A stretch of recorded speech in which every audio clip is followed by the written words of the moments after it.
বুঝতেছেন একদম যাও। প্রথমত হচ্ছে আমি যেটা শিখছি সেটা বাস্তব জীবনের কোথায় কাজে লাগবে,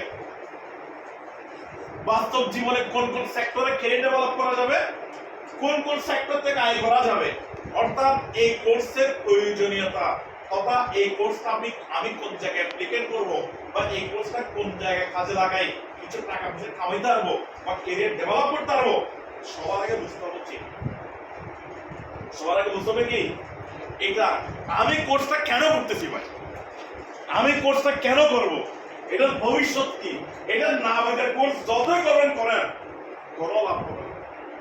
কি বললাম ভাইয়া, এটা না বুঝে যত কোর্স করবেন করেন কোনো কি হবে না, লাভ হবে না।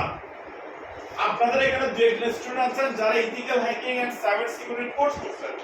এই ethical hacking cyber security course করে কোনো লাভ হবে না যদি না জানেন এই জিনিসটা আমি কোথায় কাজে লাগাবো, আমি কি প্রবলেম সলভ করবো, এটা দিয়ে কার প্রবলেম সলভ করবো, টাকা আসবে যদি প্রবলেম সলভ করতে পারেন। কি করতে পারেন, কি করতে পারেন, আপনাকে পুলিশ কমিশনার শুদ্ধ টাকাবে প্রবলেম সলভ করার জন্য যদি আপনি কাজ জানেন, যদি আপনি কি জানেন, কাজ জানেন এবং কোথায় কাজ করতে হবে সেটা যদি আপনি জানেন, আপনি কি প্রবলেম সলভ করতে পারেন এটা দিয়ে সেটা যদি আপনি জানেন, আপনি তো প্রবলেম সলভ করতে পারেন। বাংলাদেশে 2 থেকে 3 জন যদি একদম শীর্ষ দুর্নীতিবাজ কাউন্ট করেন, আমি দেশ থেকে দেশের বাইরে টাকা পাচার করছে বেশি না, 2 থেকে 3 জনের মধ্যে বললাম। তোর মধ্যে একজনের একটা বিষয় ফাইন্ড আউট করার জন্য রাখাইছে হচ্ছে জিএমডি এক্সপার্ট টিম। নাম পেলে হবে না, নাম বলতেছি না, জিএমডি এক্সপার্ট টিমকে ডাকাইছে যে উনি জিনিসগুলো এমন ভাবে গোপন করছে এগুলো আমরা কোনোভাবে ফাইন্ড আউট করতে পারতেছি না। কারণ আমাদের 4-5 জন টিম, ঠিক আছে, প্রথমে কোর্ট বিল্ডিং গেছে, দেন তার রাজস্থানে গেছে, আর সরি কোর্ট বিল্ডিং গেছে, দেন হচ্ছে দুদক অফিসে গেছে, গিয়ে মোটামুটি তারা ওই জায়গা থেকে করছে, সাপোর্ট দিচ্ছে, ঠিক আছে।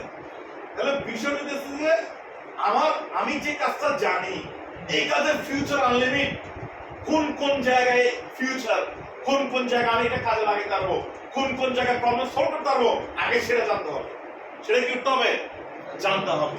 এর বাংলাদেশে বর্তমানে ফেলা দিল ফেসবুক ইউজারের সংখ্যা প্রায় 4 কোটি প্লাস।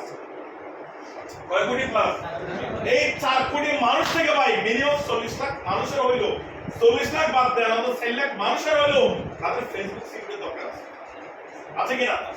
বাংলাদেশে মিনিমাম ফেলা দিল 15 থেকে 20 লাখ ওয়েবসাইট চলে, এই 15 থেকে 20 লাখ ওয়েবসাইটের সিকিউরিটি দরকার আছে কিনা? দরকার আছে। ক্লিয়ার ব্যাপারটা? পুরো পৃথিবীটা এখন চলতেছে এই ethical hacking, cyber security, AI, এই কিছু বিষয় নিয়ে।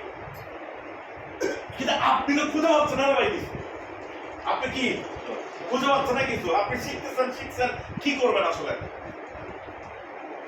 আপনারা যারা ethical hacking cyber security course করছেন কখনো কয়েকটা গ্রুপে পোস্ট দিচ্ছেন যে কারো ফেসবুক আইডিতে হ্যাক হয়ে যায়, দয়া করে আমাকে ইনবক্স করুন